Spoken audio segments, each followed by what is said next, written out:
So, I thought that I was going to do tags on Wednesdays, but I really like Books and Lala's idea of doing Tags Tuesday. So, welcome to Tag Tuesday. So today I'm doing the Finally Fall book tag. It's been going around BookTube for a while now. No one tagged me in this because I have no friends and nobody loves me, but I thought it was fun, so here we are. So, the first question in the Finally Fall book tag is, in fall the air is crisp and clear, name a book with a vivid setting. So this one I have tied for now. But mostly because I want to talk about both these books. First of them is The Eye of the World by Robert Jordan, the first book in the Wheel of Time series. Wheel of Time has a very vivid setting and it's a very well written world. And the other one is Sabriel by Garth Nix, the first book in the Aborson trilogy. Both of these have great settings, they are vivid and delightful, and I love both of these books. The second question is, nature is beautiful but also dying.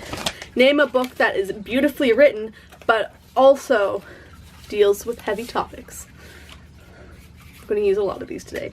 And that, of course, has to be The Break by Caterina Vermetti. If you are new to this channel, you have not heard me talk about this book.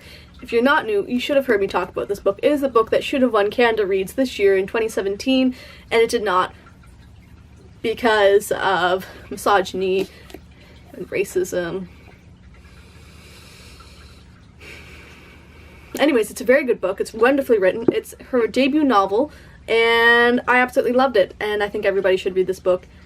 It is 10 out of 10 fantastic. The next book is Fall is Back to School. Name a non-fiction book that taught you something new. And for this I have chosen the Tractatus Logico-Philosophicus by Ludwig Wittgenstein. If you're not a philosophy major, you have never heard of this book. And if you are a philosophy major, you probably hate this book unless you're not a continental, in which case you love this book. I did not like this book. It did teach me that I do like analytical philosophy, and I did have a dream about this book a couple of years ago where I did like it, so that was my most philosophical moment. And yeah, it taught me that philosophy that has been written since the turn of the 20th century isn't awful. So in order to keep warm, it's good to spend time with people we love. Name a fictional group that you'd love to be a part of. And that group is a group from The Circle Opens Quartet by Tamora Pierce.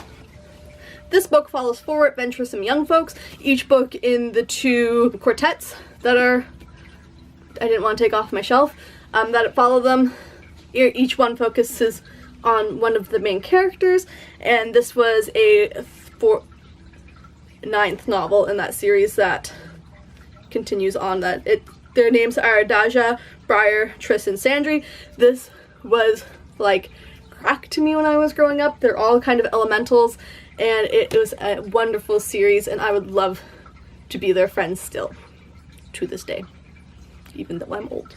They're old in this book too, so it makes less. Anyways, next is The Colorful Leaves Are Piling Up Fall Themed Book Stack. So this one took me a while. I didn't think I owned this many orange books, but look at how pretty it is. This is going on my Instagram later. But yeah, I'm quite happy with the color grade. I wish I kind of had some more brown books, but I got tired of looking and had a stack that was already pretty big, so I stopped. But that is my fall themed book stack. 5 or 6. Fall is the perfect time for storytelling. Share a book with someone telling a story. And this was really hard for me. I was going to do The Thief by Megan Wilde and Turner, but that's already been done. So I'm switching it up to a frame narrative, Frankenstein by Mary Shelley. This is the original 1818 text, otherwise known as the only one that should have existed and the best one. But this is a frame narrative, and it's about storytelling. There's a whole section of the book where stories are actually being read. So this is wonderful. It's a great book, and I highly recommend reading it. I love it so much. And the next one is The Nights Are Darker. Share a dark or creepy read. Fun fact, I misspelled creepy in my talking notes. And for that, I'm going to choose The Book of the Dead by Douglas Preston and Lincoln Child. I picked this up in a grocery store when I was in my early teens, and I read it right before I went away to an Anglican camp. This was a terrifying book for me at that age. It was super creepy. It's something that I've been meaning to reread, but also don't want to reread. And yeah, so basically, the murderer was driven insane as a child by a combination of lights and sound. And then he decides to trap people in the pyramid in the Met on opening night and make them go insane with lights and sound. So, creepy book. Woman snaps the most necks with her hands. That's all I remember about this book. It absolutely terrified me, so this is super creepy. Question 8. The days are getting colder. Name a heartwarming read. And I looked at my shelves and I didn't see anything that was really heartwarming, because I don't read that apparently. So I decided to go When Breath Becomes Air by Paul Kalanithi. I'm sorry if I mispronounced that. So I found this pretty heartwarming. I also cried a lot. So take with that what you will, but that is the book that I have chosen. Number 9, fall returns every year. Name an old favorite that you'd like to return to soon. I'm gonna go with The Fellowship of the Ring. This was on my September TBR. It's not getting read this month, but it is something that I'd like to return to. And this copy is so beaten up. I got it when I was 11. 10 or 11.